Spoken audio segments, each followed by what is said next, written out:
अस्सलाम वालेकुम नाजरीन। आज हम बात करेंगे पाकिस्तान के एक इंतहाई अहम और ज़ेर बहस कानूनी फैसले पर, जिसमें साबिक वज़ीर आज़म और इनकी अहलिया को तोशाखाना केस में 17 साल कैद की सज़ा सुनाई गई है। ये वीडियो किसी सियासी हिमायत या मुखालफत के लिए नहीं, बल्कि कानूनी हकूक को सादा अंदाज में समझाने के लिए है। ये मुकदमा उन तोहाइफ से मुतल्लिक है जो गैर मुल्की सरबराहान की जानिब से पाकिस्तानी हुक्मरानों को सरकारी हैसियत में दिए जाते हैं। कानून के मुताबिक ऐसे तोहाइफ ज़ाती मलकियत नहीं होते, बल्कि रियासत की इमानत समझे जाते हैं और इन्हें तोशाखाना कवायद के मुताबिक डिक्लेयर और निपटाना लाजिम होता है।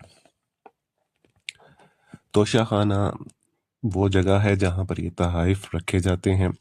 इसका मकसद ही ये होता है और यहाँ पर कीमत अदा करके इन तोहाइफ को लिया जा सकता है। अब इस्तगासा का इल्ज़ाम है क्या? एक कीमती गैर मुल्की तोहफा जानबूझकर कम कीमत पर जाहिर किया गया और बाद अज़ां इसे गैर कानूनी तौर पर अपने पास रखा गया, जिसके नतीजे में रियासत पाकिस्तान को माली नुकसान पहुंचा। अदालत ने इस केस में ताज़ीरात पाकिस्तान की दफ़ा 409 यानी इमानत पे खयानत बजरिया सरकारी ओहदेदार को लागू किया। इस दफ़ा के तहत अगर कोई सरकारी ओहदा रखने वाला शख्स रियासती इमानत को ज़ाती फ़ायदे के लिए इस्तेमाल करे तो ये एक संगीन फौजदारी जुर्म होता है। इसके साथ साथ इंसदादे बदअनवानी एक्ट 1947 की दफ़ा 5 ज़ेली दफ़ा 2 भी लागू की गई। ये दफ़ा सरकारी ओहदे के नाजायज़ इस्तेमाल और रियासत को नुकसान पहुंचाने से मुतल्लिक है। अदालत ने दफ़ा 409 के तहत 10 साल कैद और इंसदादे बदअनवानी एक्ट के तहत 7 साल कैद, यूं कुल 17 साल कैद की सज़ा सुनाई।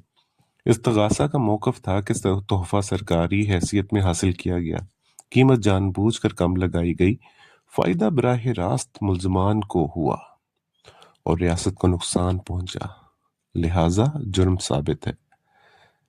सरकारी हैसियत में तोहफ़ा लिया गया, कीमत जानबूझकर कम लगाई गई, फ़ायदा बराह रास्त मुल्ज़मान को हुआ और रियासत को नुकसान पहुंचा।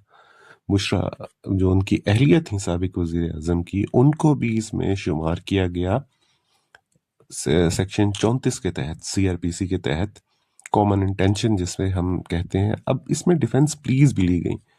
दिफा ने अदालत में मौक़िफ़ इख्तियार किया कि फौजदारी केस में नीयत साबित नहीं हुई, बदनीयती साबित नहीं है, क्रिमिनल इंटेंशन साबित नहीं हुई, कीमत का तयन कमेटी ने किया, मुल्जिम ने नहीं।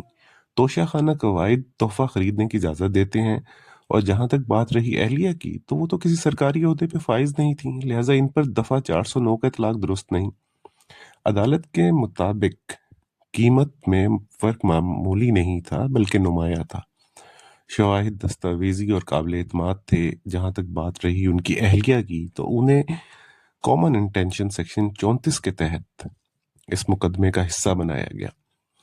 अब अदालत जब फैसला करने पे आती है तो वो इन तमाम बातों को देखती है कि कीमत में फ़र्क मामूली नहीं बल्कि नुमाया था, शवाहिद दस्तावेजी और काबिल एतमाद थे और ज़ाती फ़ायदा वाज़ेह तौर पर साबित हो गया। इसी बुनियाद पर दिफाई मौक़िफ़ मुस्तरद कर दिया गया।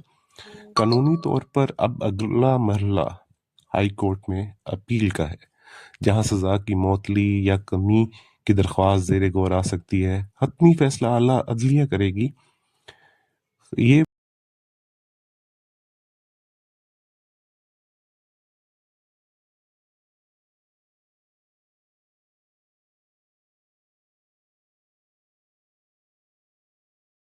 अपनी कीमती राय से ज़रूर आगाह कीजिएगा और चैनल को लाइक सब्सक्राइब करना मत भूलें और इन वीडियो को शेयर करें और मज़ीद कमेंट में बताएं कि अगली वीडियो आप किस मौजू पर चाहेंगे।